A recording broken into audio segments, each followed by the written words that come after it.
Hello guys, welcome to my channel get ready to employ. तो आज हम इस वीडियो में आपके लिए कुछ इंपॉर्टेंट क्वेश्चंस लेके आए हैं, जो कि पहला क्वेश्चन हमारी स्क्रीन पर है। She hates everybody and everything who reminds her of her mistakes. इसमें जो यहाँ पर लिखा हुआ है कि she hates everybody and everything who reminds, यहाँ पर जो लिखा है हूँ, यहाँ पर हूँ के बदले हम दैट का प्रयोग करेंगे। क्यों ऐसा करेंगे? क्योंकि यदि दो एंटीसीडेंट्स का प्रयोग किया गया हो, दो एंटीसीडेंट्स मतलब एंटीसीडेंट्स वो होते हैं, वो नाउन या नाउन इक्विवेलेंट जिसके लिए रिलेटिव प्रोनाउन का प्रयोग होता है। जैसे कि एवरीबडी एंड एवरीथिंग, यहाँ पर एवरीबडी एंड एवरीथिंग एंटीसीडेंट है और ये दो है, एक नहीं है।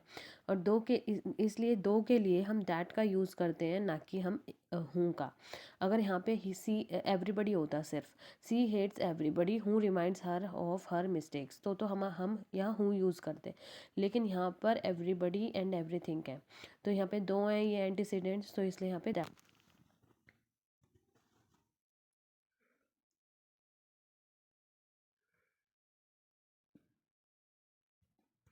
नेक्स्ट क्वेश्चन है, none of these two principles has been looking after her college well. None of these two principles, यहाँ पर जो none of these two principles use हुआ है, नन की जगह हम नीदर यूज़ करेंगे। ऐसा क्यों? नन का जो प्रयोग होता है वो दो या दो से अधिक व्यक्ति या वस्तुओं के लिए होता है, और यहाँ पर जो प्रिंसिपल्स हैं वो टू प्रिंसिपल्स हैं, दो हैं। और जो नीदर होता है उसका यूज़ दो के लिए यूज़ होता है। हालांकि नन का भी प्रयोग हम दो नहीं सॉरी नन का जो प्रयोग करते हैं हम दो से अधिक व्यक्तियों के लिए करते हैं या वस्तुओं के लिए करते हैं, और नीदर का दो के लिए। तो यहाँ पर दो है, तो इसलिए neither of these two principles has been looking after her college well.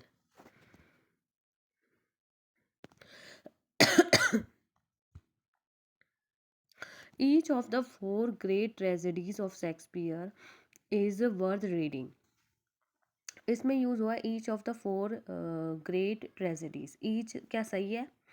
Four great tragedies के लिए बिल्कुल सही है, क्योंकि जो ईच का प्रयोग होता है हम दो या दो से अधिक व्यक्तियों के लिए करते हैं, तो यहाँ पर ईच का प्रयोग यहाँ पर सही है।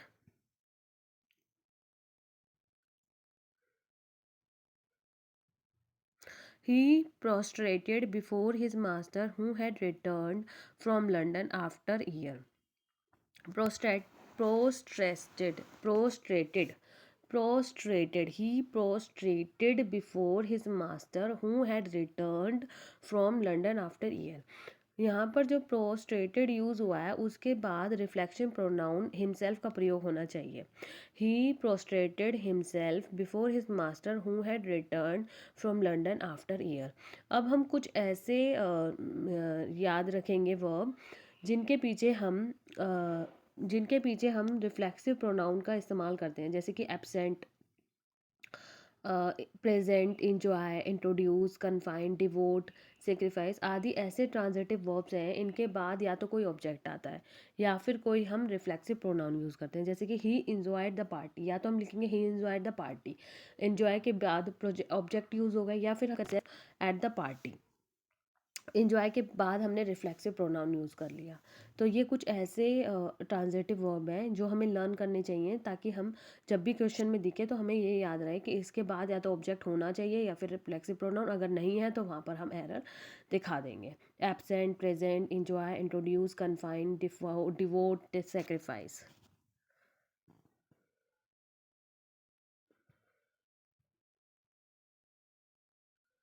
The dog I have bought looks more ferocious than you have. The dog I have bought looks more ferocious than you have. Then के बाद द वन का प्रयोग होगा, क्योंकि कंपैरिजन दो डॉग्स के बीच में है। The dog I have bought looks more ferocious than the dog you have.